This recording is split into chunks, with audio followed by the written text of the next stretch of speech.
তোমরা কি জানো আমাদের দেশে সরকার মোট 3টি স্তরে কাজ করে, সেন্টার, স্টেট অ্যান্ড লোকাল লেভেলে।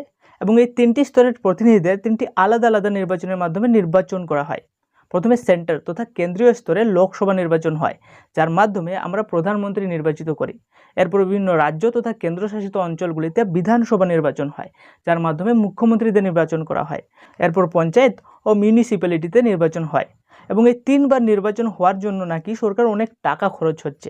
সরকার ঠিক করে কাজ করতে পারছে না, পলিসি বা নীতি তৈরি করতে পারছে না, বছরের পর বছর ধরে শুধুমাত্র নির্বাচন প্রচারই করে যাচ্ছে। আর এই সমস্ত প্রবলেমের ওয়ান অ্যান্ড অনলি সলিউশন নিয়ে আসার কথা বলা হচ্ছে, অর্থাৎ ওয়ান নেশন ওয়ান ইলেকশন, যার মাধ্যমে এই 3টি স্তরের নির্বাচন একই সময়ে কন্ডাক্ট করার কথা বলা হচ্ছে। তাহলে ওয়ান নেশন ওয়ান ইলেকশন ভালো না খারাপ নিচে কমেন্ট করে জানাও। আর সবথেকে ইম্পর্টেন্ট প্রশ্ন হলো, কেন্দ্রের যারা বড় মন্ত্রী যেমন প্রধানমন্ত্রী, গৃহমন্ত্রী, তাদের রাজ্যের ইলেকশনে প্রচার করতে আসা কি ঠিক? কি মনে হয়?